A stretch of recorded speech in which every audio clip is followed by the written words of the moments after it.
Super. Eh ben, bonjour à toutes et à tous. Aujourd'hui, j'ai la chance d'accueillir Monsieur Réflexologie afin de pouvoir échanger ensemble sur la réflexologie, qu'on puisse en apprendre plus parce que j'y connais moi également pas grand-chose sur le sujet, peut-être comme vous qui regardez cette vidéo.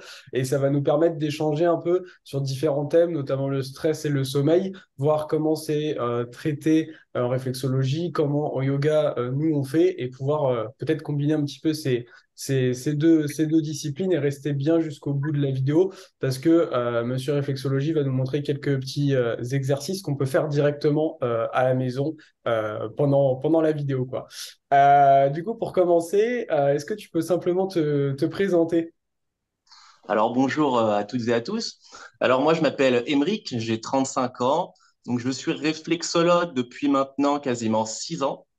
J'ai eu un diplôme universitaire en tant qu'infirmier. J'ai très peu, voire pas du tout exercé en tant qu'infirmier parce que le métier me convenait absolument plus, notamment au manque de temps alloué tout simplement à l'humain, hein. On est toujours dans la rapidité, dans la course au temps, donc ça me convenait absolument pas.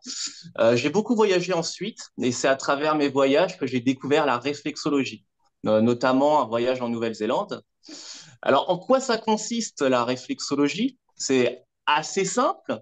Globalement, la réflexologie, c'est une technique de bien-être qui fait partie des médecines douces, des médecines dites naturelles. Alors, ça s'exerce essentiellement autour du pied et des mains. Pourquoi? Parce que c'est ici qu'il y a le plus de terminaisons nerveuses dans le corps. Globalement, sous le pied, on a 7000 terminaisons nerveuses. Ces terminaisons nerveuses sont liées indirectement à différents organes, différentes glandes, différentes parties du corps. Et en stimulant ces points, on va induire un état de mieux-être, de relaxation. On parle de rééquilibrage en médecine chinoise. Et donc, à partir de là, on va pouvoir agir sur la sphère émotionnelle, donc le stress, l'anxiété, les crises d'angoisse, mais aussi sur la sphère physique, hein, donc notamment tout ce qui est douleur articulaire et musculaire. On va pouvoir agir sur les soucis digestifs, le système hormonal, les problèmes de sommeil, mais beaucoup d'autres choses, hein. Donc, c'est vraiment toute la magie de la réflexologie, hein, c'est qu'on est dans une approche holistique, c'est-à-dire qu'on prend en intégralité le corps et l'esprit. Ok. Et du coup, parce que moi j'ai eu une main qui a été paralysée et pendant ma paralysie, j'ai fait de l'acupuncture. Et du coup, là, par rapport à la définition que tu donnes, vu que c'est également de la médecine chinoise, est-ce que ça se base sur les mêmes schémas Alors, énergétiques ou... si tu veux, c'est les mêmes bases, mais il y a une grosse différence déjà, tout simplement parce que la réflexologie, ça ne se pratique pas avec des aiguilles. Mais effectivement, l'objectif de la réflexologie sont les mêmes que l'acupuncture. Mais ça reste vraiment différent. Là, on est plus dans un soin de toucher, hein, parce que moi, je touche avec les mains. Donc, c'est une approche aussi assez semblable au massage, même si ça ne rentre pas dans la catégorie du massage. D'accord, ok. Et donc tu nous expliquais que ça, c'était majoritairement, on travaillait majoritairement avec les pieds et les mains. Ouais. Et du coup, ça, tu peux traiter toutes les zones du corps parce que ça me fait penser, par exemple, au yoga, entre guillemets, les seules blessures majoritaires que les gens ont, c'est lorsqu'ils pratiquent mal, qu'ils font pas les bonnes choses. On peut avoir des tendinites, que ce soit souvent c'est au niveau soit épaule, soit coude, soit poignet. Du coup, tu peux agir, par exemple, sur l'épaule depuis le pied. Ou depuis... Voilà, en fait, sous le pied, on a vraiment le miroir de notre corps. Je ne sais pas si toi, tu as déjà vu hein, une planche en réflexologie. En gros, si tu veux, tu as ton pied. Alors là, on va dire que c'est le pied, enfin, c'est pareil sur la main, Ouais. mais tu as vraiment tous les organes, toutes les glandes, toutes les parties du corps qui sont dessinées sur la main. Et alors, en agissant, par exemple, si toi, tu viens pour une douleur à l'épaule, alors après, il faut identifier la cause. Évidemment, si tu me dis, ah bah, j'ai énormément d'arthrose, bon, je pourrais rien faire, hein, la réflexologie, c'est pas non plus de la Ouais. magie.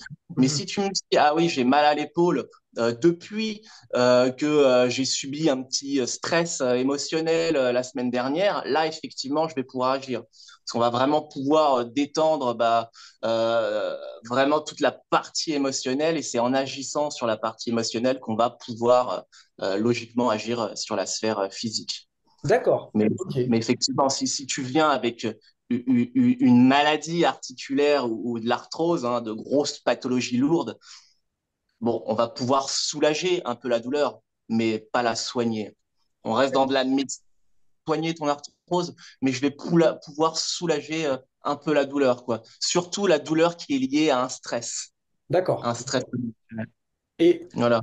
et par rapport à, justement, quelle différence est-ce il y a entre, bah, par exemple, si j'ai une douleur à l'épaule qui est liée à un stress, comme tu dis, et que, par exemple, moi, je vais encourager mes élèves à faire, avec des balles de massage, par exemple, on vient faire certains automassages.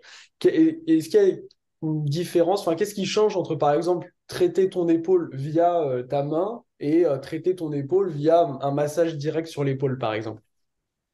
Alors bah là, c'est toute la technique de la réflexologie, hein, c'est toute cette philosophie. D'ailleurs, j'ai oublié de parler un petit peu de l'histoire de la réflexologie, parce que la réflexologie, on en reparle depuis peu. Il y a encore 20 ou 30 ans, on en parlait très peu, hein, surtout en France. Mais l'origine de cette technique est ancestrale, elle a plusieurs millénaires. Et en fait, c'est en retrouvant sur des fresques murales, notamment en Égypte, où Ok, on voyait le soigneur s'occuper des pieds de la personne. d'accord, On dit que le pied est le miroir de notre santé. Donc, on a toujours traité le corps et l'esprit à travers le pied. Après, ça s'est éteint progressivement, hein, avec la découverte de la molécule chimique, hein, et notamment de l'antibiotique. Mais d'accord, aujourd'hui, ça revient. Et donc, après, bon, je vais pas rentrer dans les détails, hein, de la découverte de la réflexologie, mais globalement, cette technique a été, on va dire, réhabilitée au début du XXe siècle en faisant des corrélations entre le système nerveux et nos organes. d'accord, ok, Voilà, il y a un lien direct, hein, entre le système nerveux, notamment toutes les terminaisons nerveuses qu'on peut trouver sous le pied et la main, et nos différents organes. Donc on induit, comment t'expliquer ça? On va induire un coup de jus qui va rebalancer une énergie et donc retravailler l'organe s'il est trop chargé ou justement s'il manque de vitalité. d'accord. Et est-ce que du coup, c'est pas mauvais? Enfin, tu vois, moi, un truc que je fais régulièrement, c'est prendre une balle juste de massage et je masse sous mon pied, toute la zone sous mon pied. Euh, Ouais. et alors, je sens que ça me fait du bien, mais est-ce que du coup, ça serait pas mauvais parce que je vais peut-être masser des zones qui n'ont pas besoin finalement d'être massées dans le corps? Non, c'est vrai que c'est une question qu'on me pose souvent, donc c'est une très bonne question. Mais comme je le dis à chaque fois, il n'y a pas de point mauvais. Effectivement, si la personne est une femme enceinte de moins de 3 mois et qu'elle stimule ses ovaires, son utérus, enfin tout son système génital de manière générale avec une balle, oui, là c'est mauvais. Mais si tu roules la balle sous le pied, on est vraiment dans un geste très doux. Donc, il y a aucun risque. En réflexologie, il y a pas de risque majeur.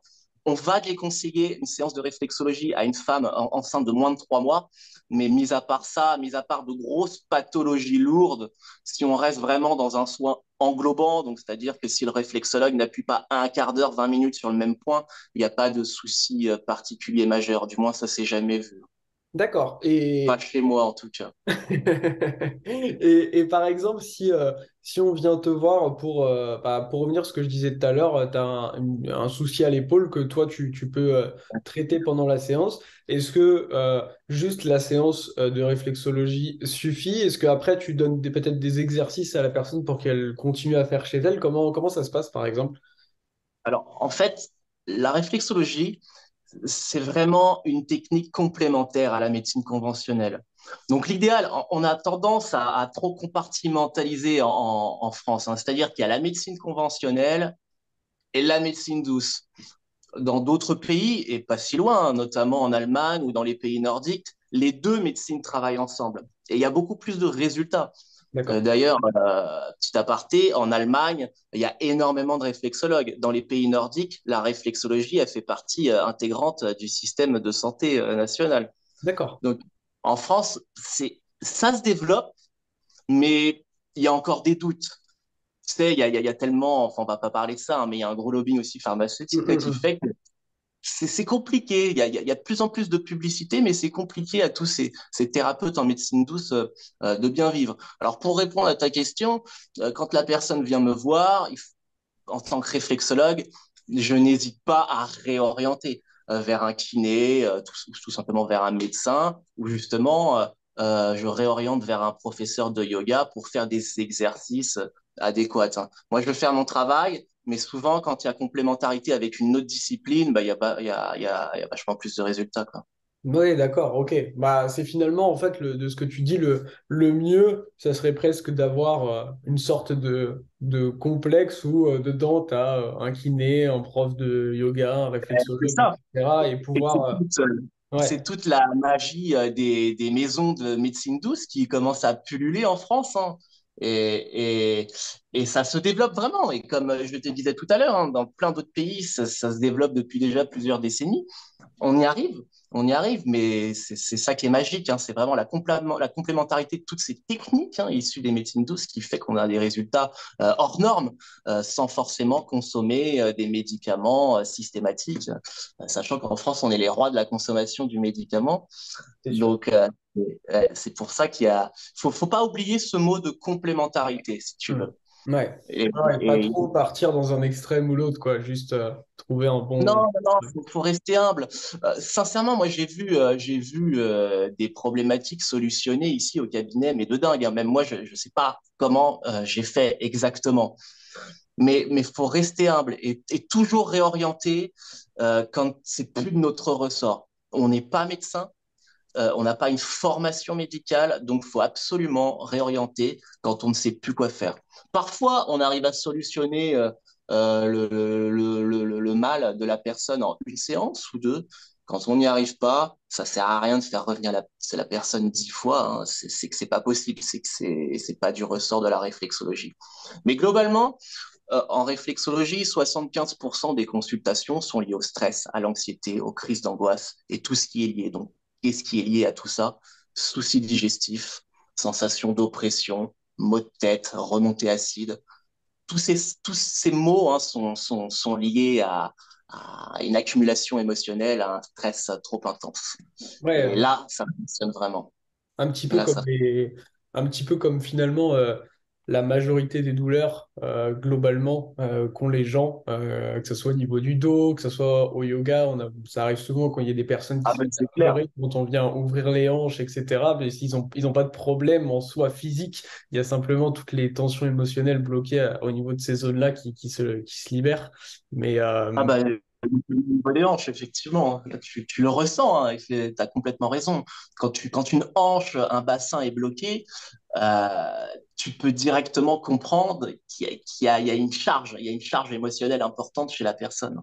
ouais, et un point qui est important aussi pour vous qui écoutez, c'est que euh, parfois, ça peut arriver justement, en tout cas au yoga, on peut faire une séance qui va travailler l'ouverture de hanche et par exemple, vous avez eu une contrariété, je sais pas, la semaine dernière et en fait, vous allez peut-être pleurer ou relâcher pendant la séance, mais c'est pas parce que vous avez une contrariété la semaine dernière que ce que vous avez relâché là, c'est la contrariété de la semaine dernière. C'est-à-dire que on a plein de choses qui sont bloquées en nous depuis toujours. Et en fait, on peut pas se dire, OK, là, si j'ai un blocage, en tout cas au yoga, si j'ai un blocage, j'ai mal, je sens que j'ai mes hanches bloquées et là, je suis tendu. C'est pas parce qu'on ouvre un peu les hanches que absolument votre problème est parti. Il faut aussi travailler la source du problème. Et ça, on en reparlera peut-être après quand on parlera justement du stress, du sommeil et tout ça. Mais en tout cas, quand on arrivera sur ce sujet, que ce soit le yoga, tout comme, je pense, la réflexologie, on peut agir sur le souci, mais il faut aussi absolument traiter la cause, parce que sinon le souci reviendra constamment. Mais c'est vrai qu'au niveau de ce que tu me disais sur l'aspect pas forcément reconnu comme il faut en France de la réflexologie, c'est vrai que c'est la même chose c'est la même chose sur pas mal de points avec le yoga, par exemple, au niveau de la yoga thérapie. Alors, moi, par exemple, je suis pas du tout yoga thérapeute, donc il existe des yoga thérapeutes, donc c'est à l'origine, en Inde, c'est des personnes qui ont c'est l'équivalent d'un médecin, donc ils ont une formation en fait en médecine, simplement ils n'utilisent pas de médicaments parce que parce que de toute façon, dans cette culture-là, c'est pas utilisé, mais ils vont utiliser tout l'aspect, tout ce qu'ils ont pu apprendre sur l'aspect anatomique, tout ce qu'ils ont pu apprendre sur les maladies pour soigner des maladies avec le mouvement et des plantes, des choses naturelles. Donc ça utilise aussi l'Ayurveda, etc. Et c'est vrai que quand on transpose ça chez nous, enfin en tout cas en France, ce qui se passe, c'est qu'il y a deux choses. Soit les personnes, de toute façon, les yoga thérapeutes ne sont pas reconnus. Moi, tous les jours, il n'y a pas un jour sans que je reçois un message de quelqu'un qui me dit soit j'ai mal au dos, soit j'ai mal là, etc. Qu'est-ce qu'il faut que je fasse?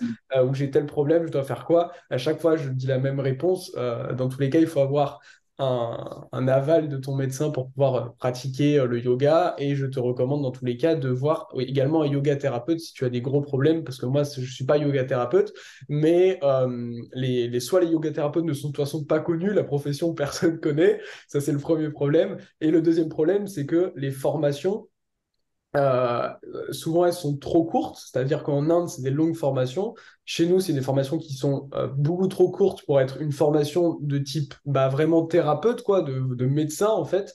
Et le souci aussi, c'est que dans ces formations, alors, je vais pas citer des noms, etc., c'est pas du tout le but, mais j'ai eu notamment une élève à moi qui était allée suivre une formation de yoga thérapie parce qu'elle avait justement envie de mieux comprendre le corps humain et autres. Et en fait, bah, dans ces formations, il y avait beaucoup trop de... La spiritualité était très présente, donc il y avait beaucoup de chants, de mantras, de méditation, mais ce qui est bien, mais il n'y avait aucune partie, quasiment aucune, sur les aspects fondamentaux, anatomiques, etc., qui sont hyper importants pour pouvoir vous soigner, et ça, c'est primordial, et c'est malheureux que le yoga soit pas assez reconnu sur certains points, mais pour prendre un... J'ai encore, je crois que c'était hier matin, j'ai vu un message d'une dame qui m'a écrit sur Instagram pour me dire que ça faisait des mois qu'elle avait mal au dos, qu'elle voyait des spécialistes, machin, et enfin, il n'y avait rien qui allait. Et elle a suivi un cours pour soulager le dos sur ma chaîne YouTube. Elle dit, c'est la première fois depuis des mois que je me suis levé sans avoir mal au dos, alors que c'est juste un cours dans lequel on détend le dos, quoi. Et donc, en tout cas, sachez que le mouvement, c'est primordial. Si vous avez des douleurs, il faut ramener du mouvement adapté, mais il faut absolument ramener du mouvement, quoi. Mais ouais, je suis complètement d'accord avec toi. Et pour revenir sur ce que tu disais, sur la qualité des formations, c'est tout le problème aussi en France, c'est qu'on est sur des formations certifiantes, on n'est pas du tout sur des diplômes d'État. Ça veut dire quoi? Ça veut dire qu'on peut être prof de yoga, qu'on peut être réflexologue en suivant une formation de 2 semaines. Et, et, et il est là le risque de voir cette image de charlatan. Tu vois, beaucoup de personnes ne croient absolument pas à ces techniques-là. Et le problème, c'est qu'il n'y a pas de cadre légal en France. Et c'est pour ça qu'il ne faut pas hésiter en tant que thérapeute d'être humble, je me répète, et de réorienter vers d'autres praticiens ou d'autres techniques médicales. Ouais, mais le problème est, en fait, le problème, il est de toute façon double parce que même pour ce qui est lié au diplôme d'État, je vais prendre par exemple les coachs sportifs en France, il y a un diplôme d'État obligatoire. Maintenant, ce diplôme, euh, il est très très incomplet, il se base sur des choses qui sont pas du tout modernes et le souci aussi de ça, c'est que par exemple la France, je crois que c'est le seul pays au monde dans lequel il y a besoin d'avoir un diplôme d'État pour être coach sportif. Et le souci, c'est que dans d'autres pays, comme par exemple, je vais prendre les États-Unis, euh, un coach sportif, il va pouvoir être coach sportif sur sa crédibilité, sur les résultats qu'il a sur lui, sur des clients, etc. Alors qu'en France, il suffit juste d'arriver avec un petit diplôme qui souvent n'est pas très très bon. Et le problème, c'est que si on s'arrête à ce diplôme, le nombre de fois où je vois des gens diplômés d'État mais qui racontent n'importe quoi, et le souci là-dessus, c'est que euh, effectivement, en fait, de toute façon, je pense qu'on aura toujours un problème parce que soit il y a le diplôme d'État, mais ça sera jamais toujours bien mis à jour parce qu'il y a toujours énormément de retard entre les informations et ce qui se met en place et les volontés peut-être plus ou moins politiques. Et le problème de bah, si c'est privé et qu'en une semaine tu peux avoir ta formation en cliquant sur j'achète mon diplôme, là aussi il y a un problème. Mais je pense que tu seras d'accord avec moi de dire que n'allez pas,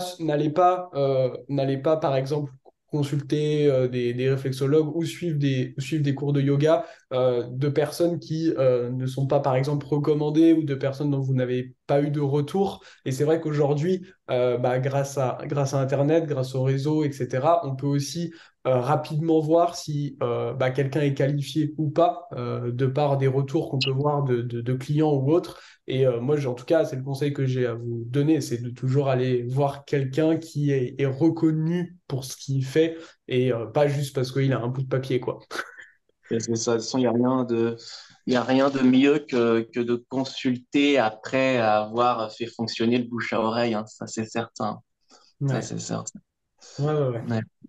Et du coup, maintenant, pour rentrer dans nos deux thématiques qu'on voulait évoquer aujourd'hui, à savoir le sommeil et le stress, on peut peut-être commencer par exemple par le stress. Quelqu'un qui vient te voir et qui est globalement stressé, voilà. Est-ce que tu peux justement nous partager peut-être un exercice ou dire ce qu'en pense la réflexologie aussi par rapport à ça?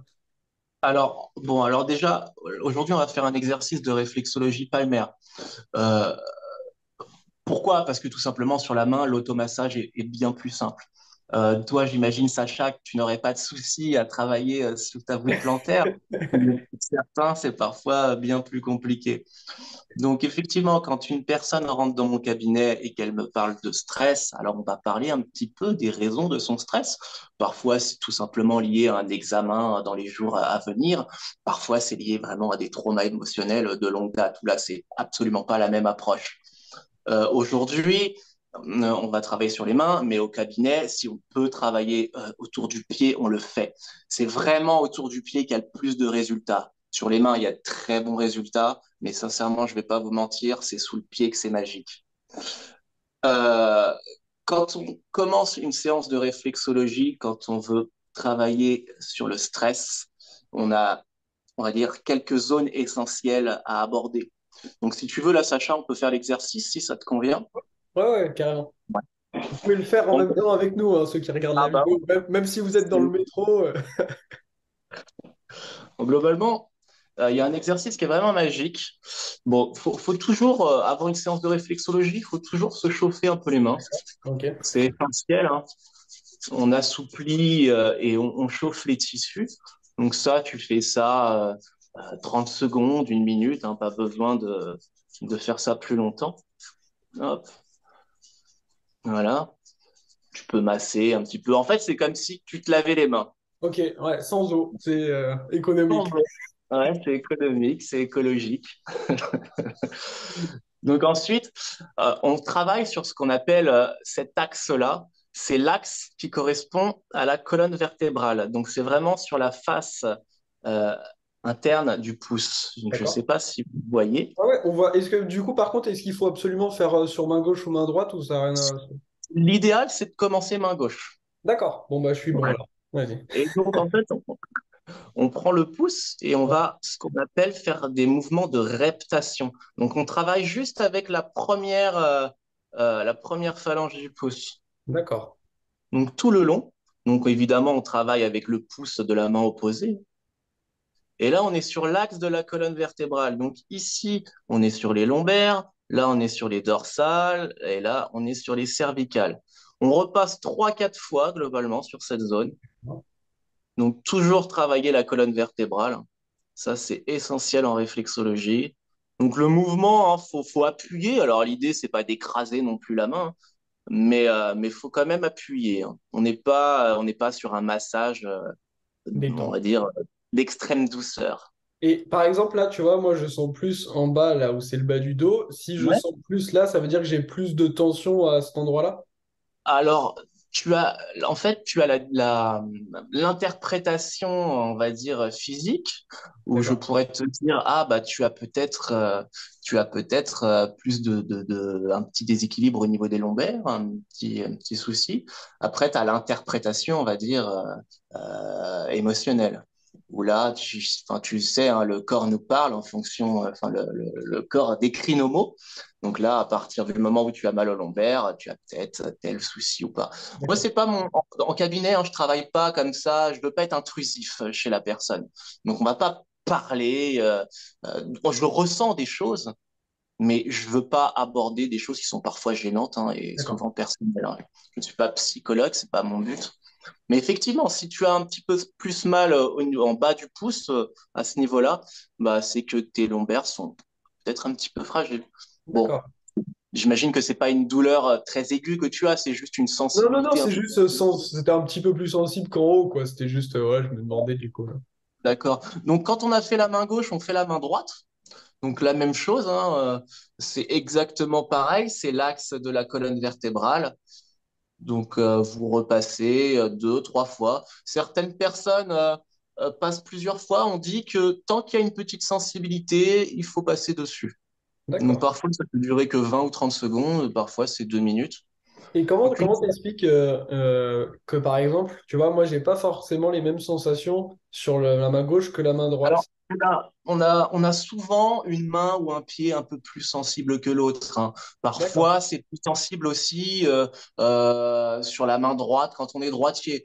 d'accord. C'est une généralité que je fais, hein. C'est pas toujours le cas, mais souvent quand on utilise une main plus que l'autre, il y a un petit peu plus de sensibilité. Ou pareil, sous le pied, tu sais, on a souvent, on va dire, un petit déséquilibre ou une jambe un peu plus grande que Oui, l'autre. En général, quand il y a un phénomène de compensation sur une jambe, bon, bah, le pied, le tissu est un peu plus sensible. Donc, une fois qu'on a fait la colonne vertébrale, on va stimuler et masser ce qu'on appelle le diaphragme. Donc, je ne te fais pas un cours hein, sur ce qu'est le diaphragme, mais globalement, le diaphragme, c'est ce gros muscle-là, hein, c'est le principal muscle de la respiration. Il est essentiel quand on travaille sur le stress, hein, parce que quand on stresse, quand on est tendu, on a tendance à contracter ce muscle-là qui peut nous empêcher bah, de bien respirer, de bien inspirer et bien expirer. Donc en fait, le diaphragme, il se situe, là, vous fermez la main, tac, et en gros, c'est dans la pliure ici.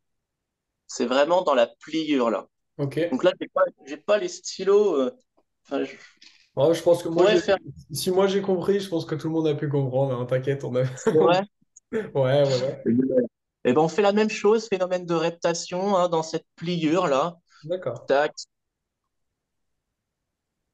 Donc parfois ici, on peut ressentir des douleurs assez fortes. Il faut pas hésiter à appuyer, hein. Hop, donc toujours dans cette pliure-là. Et là, on va enchaîner directement. Bon, j'accélère un petit peu, hein, mais vous pouvez le faire 2 minutes en regardant la vidéo. Et après, on va appuyer sur ce point qui est ici. Au milieu. Donc, au milieu du diaphragme, à peu près ici, ça correspond au plexus solaire. D'accord. Bon, le plexus solaire, vous le savez sûrement, c'est un réceptacle émotionnel, hein. C'est le siège de nos émotions. Et donc, il se situe ici. Ici, c'est vraiment un point essentiel. Globalement, comment stimuler ce point? Alors, vu que c'est un point, on ne peut pas faire la technique de la reptation, mais on va appuyer en expirant et on va relâcher en inspirant. Là, on expire et on inspire. Faut pas hésiter à appuyer assez fort. Sous le pied, c'est un point qui est à- dans 3 cas sur 4 vraiment sensible. Ok. Si tu travailles sur des pieds, on va dire, indiens ou africains, enfin, donc il y a une philosophie, une manière de vivre totalement différente, le plexus solaire est pas tendu comme ça. En France, le plexus solaire est tendu quasiment à tous les coups. D'où les numéros 1 sur les médicaments. Mais oui, mais c'est ça. Et une fois que tu as fait le plexus solaire ici, tu fais l'autre main, donc pareil, hein, la ligne du diaphragme, donc main droite, comme tout à l'heure, on repasse deux, trois fois. D'accord. Et Merde. ensuite, le plexus solaire, toujours. Tac. Donc ça, c'est la base, hein, c'est vraiment la base, on va dire, anti-stress. D'accord. En réflexologie, le haut des orteils, sans rentrer dans les détails, représente les émotions. D'accord. Donc, qu'est-ce qu'on va faire? Là, on n'est pas sur les orteils, on est sur les doigts. Donc, qu'est-ce qu'on va faire? On va stimuler vraiment le bout des doigts comme ça. On peut stimuler. On peut serrer le doigt et stimuler le bout des doigts. On fait ça sur tous les doigts. D'accord. Donc, main gauche. puis main droite. En gros, là, ce petit exercice-là, combiné à un exercice de respiration, hein, ça peut être très intéressant, un exercice de respiration en cohérence cardiaque, par exemple. Eh ben, sincèrement, c'est un exercice qui est très, très bénéfique. C'est un superbe outil, notamment en cas de crise d'angoisse. Pour ceux qui font D'accord. des crises d'angoisse, d'une, bon, il y a le travail en réflexologie qui est très important, et de deux, bah, le fait de se concentrer directement sur autre chose, hein. Quand on fait une crise d'angoisse, il y a le petit vélo dans la tête qui pédale, qui pédale, qui pédale. Eh bien, le fait de se concentrer aussi sur autre chose, Ça aide. ça l'esprit, hein. Voilà. Si vous pouvez faire la même chose sous le pied, hein, donc c'est pareil, hein, bon, je vais pas vous montrer mon pied, mais c'est les mêmes zones. Le même exercice. D'accord. Ouais. Ok. Donc cet exercice doit pas durer moins de 5 minutes, hein, donc faut pas le bâcler. Faut pas le bâcler. Faut vous dire, là, je fais ça au moins 5 minutes. D'accord. Et Ok. vous faites ça, vous respirez et vous combinez ça derrière avec des exercices de yoga. Donc tu peux parler d'ailleurs maintenant pour essayer de calmer l'esprit. Ouais, alors du coup, on- disons que au yoga, on peut diviser ça en deux choses, c'est-à-dire qu'on peut soit sur un moment d'urgence, on va dire, utiliser, comme tu peux nous montrer là, un exercice concret qui va directement avoir un impact. Donc ce qu'il faut savoir, c'est que le yoga, on va dire qu'il y a plein de manières de pratiquer le yoga, mais il n'y a qu'un seul yoga. Ce qu'on recherche, c'est vraiment la connexion entre le corps, l'esprit, la respiration. Euh, Tout yoga est basé sur la respiration. C'est-à-dire que peu importe, même si vous voyez, vous suivez des cours où je bouge, où c'est rapide, il y a des équilibres, des trucs qui paraissent difficiles, tout est basé d'abord sur le souffle. Il n'y a pas de mouvement sans respiration. Et la respiration, c'est vraiment le point essentiel dans le yoga. La respiration, ce qui est magique avec, c'est que de un, c'est gratuit, et de deux, la respiration, c'est, je pense, seul outil qu'on a tout le temps avec nous qui a un impact direct sur votre système nerveux. C'est-à-dire que si on utilise certains types de respiration, on va automatiquement booster notre système nerveux, on va monter le rythme cardiaque, etc. Donc si vous êtes complètement endormi, on peut mettre en place certains exercices, vous pouvez retrouver plein sur ma chaîne YouTube qui vont permettre de booster votre forme, qui vont aider également, on peut travailler sur ses capacités respiratoires. Donc par exemple, si vous faites, je sais pas, de la course à pied, on peut améliorer ses performances en course à pied en travaillant à côté l'aspect respiration, tout comme on peut utiliser la respiration pour calmer le système nerveux, comme par exemple si vous faites, je sais pas, de l'apnée, on peut utiliser des routines respiratoires qui vont permettre d'augmenter vos performances en apnée. C'est exactement pareil avec le stress, c'est-à-dire que en gros, le système nerveux, soit on va l'activer, soit on va le calmer. Et avec certains types d'exercices respiratoires, on va immédiatement le calmer. Et en fait, ce que j'aime bien vous dire, c'est que peu importe votre niveau de stress, là, tu parlais juste avant quand on a une crise de panique. Quand on a une crise de panique, votre niveau de stress, il est allé à 100 sur 100. Et ben même si vous êtes à 100 sur 100, en utilisant des exercices respiratoires, peut-être que vous resterez encore élevé si c'est une crise de panique énorme, mais vous passerez automatiquement peut-être en quelques secondes déjà à 90 sur 100, on ne sera plus à 100 sur 100. Et l'idée, c'est de mettre en place des exercices concrets. Donc pour ça, il y en a plusieurs qu'on peut utiliser. Pour retenir quelque chose de très simple, tu as parlé avant de la cohérence cardiaque. Maintenant, en pur exercice autre de yoga, on a la respiration carrée qui marche bien. La respiration carrée, c'est en fait, ce qu'il faut savoir, c'est que quand vous respirez, il y a toujours quatre temps, de quatre moments dans la respiration. Il y a quand on inspire. Ensuite, il y a toujours un moment de rétention d'air avant que vous expiriez. C'est-à-dire que naturellement, dans votre souffle, quand vous inspirez, il y a quelques microsecondes avant l'expiration. Après, il y a l'expiration. Et à la fin de votre expiration, il y a toujours un petit temps avant que vous inspiriez de nouveau. La respiration carré au yoga, elle est très simple. On va chercher à équilibrer ces quatre temps respiratoires. Donc pour ça, par exemple, on peut, si vous êtes débutant, on va dire, dans votre pratique respiratoire, vous n'avez pas une grosse capacité respiratoire, pouvez le prendre par exemple 4 ou 5 secondes. Et si vous choisissez par exemple 4 secondes, bah, vous inspirez en comptant 4 secondes, vous bloquez l'air poumon plein en comptant 4 secondes, vous expirez l'air avec le nez, on expire avec le nez 4 secondes, et on bloque l'air poumon vide 4 secondes. Et on répète ce cycle de 4, 4, 4, 4, 4, 4, 4. Ça va permettre de tout équilibrer au niveau du système nerveux. Ce qui est intéressant également, c'est qu'on va être concentré sur compter le temps de respiration. Donc, comme tu disais avant, l'esprit, on ne peut pas, surtout s'il est en gros stress, le couper de toute activité. Par contre, vu qu'on va le faire compter, bah, on va focaliser notre attention sur autre chose. Et ce qu'il faut retenir, c'est que sur une pratique respiratoire, tout comme sur une pratique méditative, c'est quasiment impossible de s'asseoir, dire OK, je médite, et là il se passe plus rien dans ma tête pendant une heure. C'est quasiment impossible pour quasiment 100% des personnes.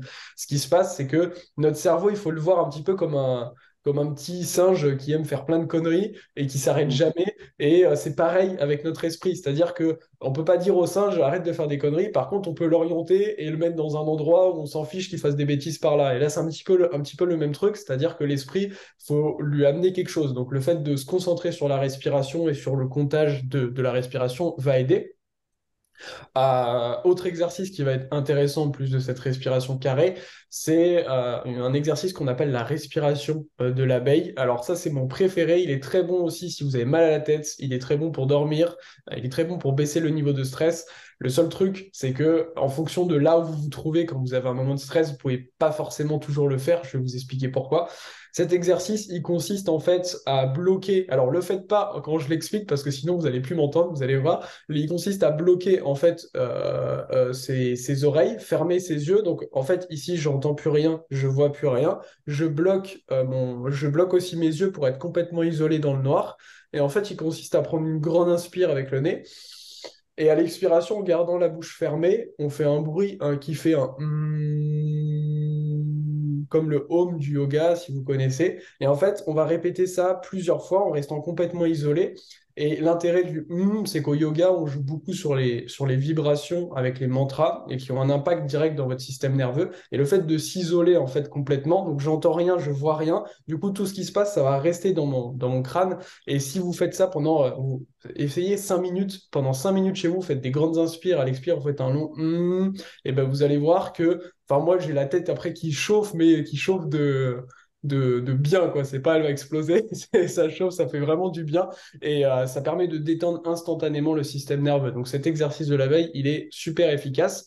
Et globalement, ce qu'il faut savoir avec le souffle, c'est que si vous voulez détendre le système nerveux, on va jouer sur les deux dernières phases de la respiration. C'est-à-dire qu'on ne va pas se concentrer sur l'inspire ou sur le blocage, mais surtout sur l'expire et la rétention d'air poumon vide. Plus vous allez augmenter les temps d'expiration et plus vous allez augmenter les temps de rétention poumon vide, plus c'est là qu'on va baisser le rythme cardiaque et calmer le système nerveux. Parce qu'en fait, pendant l'inspiration, votre rythme cardiaque il augmente et pendant l'expiration, le rythme cardiaque descend. Donc plus on va augmenter l'expiration, plus on va augmenter également la détente. Donc là, c'est un exemple concret de choses qu'on peut mettre en place. Après, au yoga, ce qu'on essaie globalement avec le stress, en soi, c'est on fait plus un travail complet, je dirais, aussi préventif et constant, où globalement, on va toujours travailler sur sa respiration, sur la connexion avec son corps pour en soi baisser notre niveau de stress de base, mais après, les petits exercices que je viens de vous donner peuvent être du coup super complémentaires avec ce que tu nous as expliqué avant en réflexologie pour, sur un instant de stress, venir le calmer. Mais ce qui est hyper important dans tous les cas, c'est aussi traiter la cause de base de votre stress, parce que sinon, on est toujours en train de mettre un pansement sur votre stress, mais il faut aussi traiter la cause, quoi. Exactement. Donc voilà, donc là on a pu voir tout l'aspect stress. Au niveau du sommeil en réflexologie, on peut faire le même exercice? Est-ce qu'on a un autre exercice à faire si on a du mal à s'endormir par exemple? Euh, alors après, c'est pareil. En réflexologie, il y a toujours une base, hein, c'est identifier la cause. Mal dormir, ça peut très bien être lié à un rendez-vous, une réunion importante le lendemain, mais ça peut être aussi un dérèglement hormonal, tu vois, une sécrétion de mélatonine pas suffisamment abondante. En fonction de la cause qu'on aura identifiée, si on peut, en début de séance, avec la personne, le protocole ne sera pas le même. Euh, Si le sommeil est lié à un excès de stress, l'exercice qu'on a fait tout à l'heure fonctionnera en insistant peut-être justement sur toutes ces glandes cérébrales que sont l'épiphyse, l'hypophyse, qui peuvent se situer aux alentours de la pulpe. Alors c'est très précis, donc là je ne vais pas vous montrer précisément le point, mais globalement vous massez là sur la pulpe du pouce, des deux pouces d'ailleurs, en plus de l'exercice que je vous ai montré tout à l'heure. D'accord. Mais c'est vraiment, tu vois, en réflexologie, il y a beaucoup de réflexologues qui vont appliquer un protocole pour tout. Et c'est une erreur. La base, quand la personne rentre dans la cabinet, on a 10 minutes, un quart d'heure pour identifier la cause. Même si la personne vient pour le sommeil, il peut y avoir mille et une causes différentes. Si on identifie la cause, là, on peut adapter un protocole vraiment qui pourra être efficace. Et c'est ça qui différencie, on va dire, j'aime pas dire ça, mais le bon thérapeute du moins bon. Ouais, je Ça comprends. veut dire qu'il y a tout ce qu'on appelle une anamnèse en amont qui consiste à discuter, à dialoguer, à poser des questions. C'est une enquête.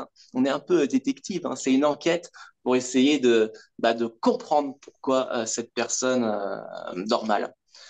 Donc, il existe des exercices, on va dire, de base pour améliorer et tenter d'avoir un meilleur sommeil, mais il n'y a rien de mieux qu'une consultation, on va dire, une séance complète pour avoir des objectifs et des résultats très satisfaisants, quoi.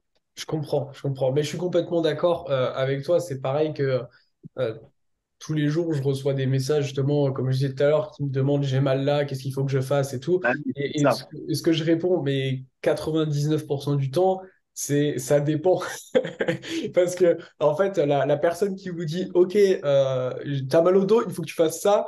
Non, faut en savoir beaucoup plus. J'essaye, moi, de vous partager beaucoup d'exercices que vous pouvez faire. Je vous dis, si tu as mal au dos, cet exercice peut être bénéfique, etc. Mais, comme je le répète souvent, c'est juste une proposition. Mais si je ne sais pas en détail ce qui se passe, je ne peux pas, dans tous les cas, vous aider sans avoir tout le contexte, sans savoir exactement ce qui va pas. Et c'est vrai que parfois, vous mettez même des commentaires du style mal au cervical, que faire? Mais je sais pas ce qui se passe au niveau des cervicales. Donc, on peut pas vous faire une réponse comme ça qui marche pour tout le monde.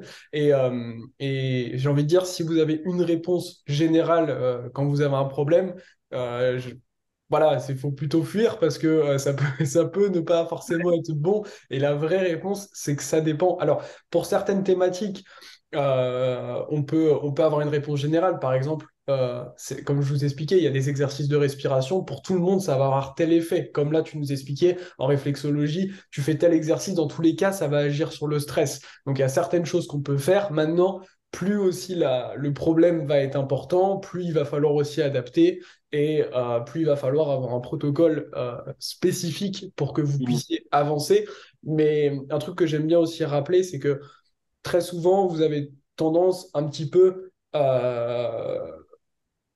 à être dans deux extrêmes. C'est-à-dire, soit vous vous remettez complètement à la personne, c'est-à-dire j'ai mal, là, il faut que je fasse quoi, et peu importe ce que la personne va vous dire, vous allez le faire. Ou à l'inverse, il y a des gens qui vont dire, ah non, mais moi, je sais que ta, ta, ta, ta, ta, ta. Donc, si vous restez dans votre position de je sais tout, bah, de toute façon, on ne peut pas vous aider. Et si vous êtes dans la position de euh, dis-moi ce qu'il faut faire et je vais le faire, c'est pas génial non plus. Rappelez-vous que votre meilleur prof, c'est avant tout vous-même, parce que nous, on peut pas ressentir ce que vous ressentez à l'intérieur de votre corps ou à l'intérieur de votre tête. Et il faut toujours, de toute façon, vous écouter, je pense, quelle que soit la discipline, quoi. Ouais, je suis tout à fait d'accord avec toi, Sergio. Ouais. Bon, bah, c'est bien, on arrive sur des visions communes, donc c'est cool.